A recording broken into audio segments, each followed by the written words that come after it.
AUDUSD analysis today. Hello friends and welcome to your channel TubeCore. Now before we start the video, if you're new, then subscribe, like and share. So let's start the top down approach with weekly time frame.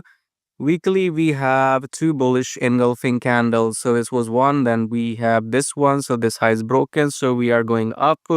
Coming back to daily, this is your uptrend. So we are I think exhausted here. So 4 hour is this long uptrend. Okay, so quite cool, quite simple. The price is above the EMA here, the price is above the EMA here, and the price is above the EMA here.